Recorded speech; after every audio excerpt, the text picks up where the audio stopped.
सभी दर्शकों को ओम का एक बार फिर से प्यार भरा नमस्कार।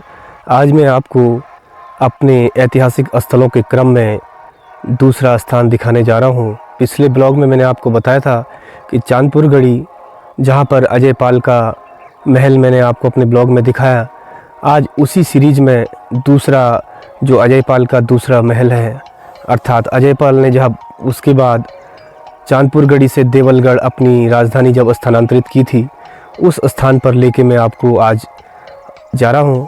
और व्यूअर्स, थोड़ी देर में आपको अजय पाल का किला दिखाने जा रहा हूं और वहां पर उसका न्यायालय भी आपको देखने को मिलेगा। बाकी जानकारी मैं स्थल पर जाकर देने की कोशिश करता हूं। आप बस वीडियो पर बने रहें, इसी प्रकार अपना प्यार व सहयोग मुझे देते रहें। बस कुछ ही देर में आपको ले चलते हैं देवलगढ़ के किले तथा राजा अजय पाल के न्यायालय की तरफ। व्यूअर्स, अब मैं देवलगढ़ के किले के एकदम नज़दीक पहुंच गया हूं। आप पीछे देख सकते हैं, यहाँ पर एक बोर्ड लगाया गया है जिसे मैं आपको फ्रंट से दिखाने की कोशिश करता हूं। मैं अजय पाल के न्यायालय और अजय पाल के किले के सामने पहुंचने वाला हूं और आप देख रहे होंगे सामने बोर्ड लगाया गया है जिसमें संस्कृति विभाग उत्तराखंड सरकार ने इसमें यहाँ पर आने वाले पर्यटकों को चेतावनी देते हुए यह कहने की कोशिश की है। आप बोर्ड में देख सकते हैं, यदि कोई व्यक्ति इस स्मारक स्थल को हानि पहुंचाता है या किसी प्रकार से क्षतिग्रस्त करने की कोशिश करता है तो उत्तराखंड के प्राचीन स्मारक तथा पुरातत्वीय स्थल और अवशेष 1958 व्यूअर्स, यहाँ पर नियम और कानून सहित पूरी सूचना दी गई है। अवशेष 1958 संशोधन और विधि मान्यकरण 2010 के मूल अधिनियम की धारा 30 उपधारा 1 व 2 के अनुसार उसे 2 वर्ष का कारावास या 1 लाख रुपया अर्थदंड दोनों लगाए जाएंगे। मैं आपको अजय पाल के किले, जो अजय पाल का यहाँ पर स्थित न्यायालय है, उसकी सीढ़ियों पर खड़ा हूँ। कुछ ही देर में आपको दिखाता हूँ कि किस प्रकार यहाँ पर बैठकर अजय पाल न्याय देने का काम करता था। उसका एक लघु न्यायालय इसे कहा जाता है। और अभी व्यूअर्स, आपको दिखाने की कोशिश करूँगा किस तरह से यहाँ पर राजा का जो स्थापत्य कला शैली का जो महल और न्यायालय है, उसको देखकर आप अंदाज़ा लगा सकते हैं कि प्राचीन जब राजा महाराजाओं का शासन यहाँ पे रहा होगा, किस तरीके से उनकी न्याय व्यवस्था, शासन व्यवस्था चलती होगी। अब आपको लेके चलता हूँ ऊपर, जहाँ पर मैं आपको दिखाने की कोशिश कर रहा हूँ पुराना उत्तराखंड का इतिहास।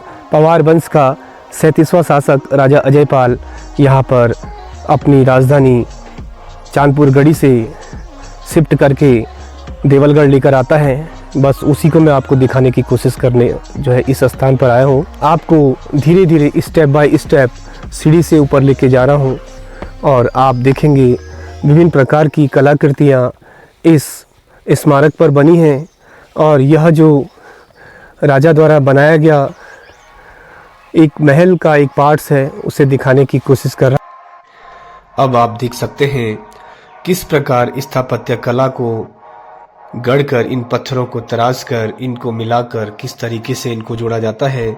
ये कहीं न कहीं से अजय पाल की स्थापत्य कला के प्रेम के प्रति सजगता दिखाता है।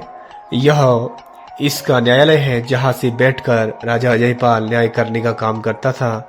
और आप सामने देख सकते हैं, ये नीचे एक छोटा सा दरवाजा है जिसे यहाँ पर दोषी करार दिया जाता था। स्थानीय निवासियों के अनुसार उसको इस कमरे में बंद किया जाता था। आपको अंदर लेके जा रहा हूँ। एक छोटा सा कमरा आप देखिए, यहाँ पर बीच में एक स्तंभ, पत्थर का स्तंभ कॉलम खड़ा किया गया है और वेंटिलेशन के लिए थोड़ा सा एक होल छोड़ा गया है। यहाँ पर उसे रखा जाता था, बाहर से इसको फिर सील बंद करके छोड़ा जाता था। और आप देख सकते हैं किस प्रकार की विरासत राजा अजय पाल द्वारा उत्तराखंड में छोड़ी गई। व्यूअर्स, आपको इस कमरे के अंदर लेकर यहाँ की पूरी स्थिति, यहाँ के दृश्य मैं आपको दिखाने की कोशिश कर रहा हूँ। और अब आप सामने देखिए, यह राजा का न्यायालय है जहाँ पर बैठकर राजा इसी के अंदर बैठकर जो दोषी होते थे उनको अपराध के लिए जो भी दंड देना होता था, इसी जगह पर बैठकर उन्हें दंड देने का कार्य करता था। व्यूअर्स, कितना अद्भुत, अपने में कितना अद्भुत है। यहाँ पर आप इसे देखकर ये महसूस कर सकते हैं कि उस समय में राजा का क्या रुतबा रहा होगा। और इस तरीके का 3D मैं आपको दिखाने की कोशिश कर रहा हूँ। ये जो आकार है यह वर्गाकार बना हुआ है, जो आप ऊपर नीचे इसके बाद पूरा व्यू आप देख रहे होंगे। मैं आपको जूम करके दिखा रहा हूँ। जो एक खिड़की दिखाई दे रही है, जो मेहराब और बालकोनी टाइप की आपको दिख रही होगी, यहीं पर बैठकर राजा न्याय देने का कार्य करता था। आप इन स्तंभों, इन पिलरों को देखकर ये अंदाजा लगा सकते हैं कि किस तरीके से इन पत्थरों को गढ़ा गया है, किस तरीके से इनको एडजस्ट किया गया है। और बीच में व्यूअर्स ये स्तंभ देखिए, कितना सुंदर चक्र इसके ऊपर बना हुआ है। इसके ऊपर पत्थरों को तराश कर छत बनाई गई है। नीचे से यह कॉलम बिंब के रूप में रखा गया है और अंदर आप देख सकते हैं कितने अनोखे तरीके से इसको छतरीनुमा आकार में इस न्यायालय को बनाया गया है। यहीं पर बैठकर राजा को सारे फैसले लेने होते थे।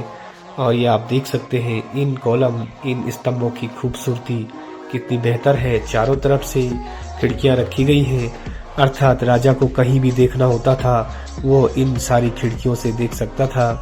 और आप देखिए ये पंखानुमा आकार आप देख रहे होंगे, यह फैन रूपी आकार किस तरीके से पत्थरों को बराबर मिलाकर लगाया गया है और इस न्यायालय को एक छतरी का आकार दिया गया है। ऊपर से छतरीनुमा आकार है, लेकिन यह स्क्वायर शेप में बनाया गया है। और ये सामने खिड़कियां हैं जहां से सारी जगहों की व्यू स्पष्ट दिखाई देते हैं। व्यूअर्स, पूरी वीडियो देखने के लिए आपको अगले पार्ट का इंतजार करना होगा। इस वीडियो में मैंने पार्ट्स वाइज इनको तैयार किया है। नेक्स्ट ब्लॉग, नेक्स्ट पार्ट्स देखने के लिए आप अगले पार्ट्स का इंतजार कीजिए। कुछ समय बाद आपको इसका अगला पार्ट्स दिखाई देगा। व्यूअर्स, आप मेरी वीडियो के साथ बने रहेंगे, इसके लिए आपका बहुत बहुत धन्यवाद। आगे इंतजार आप कर सकते हैं।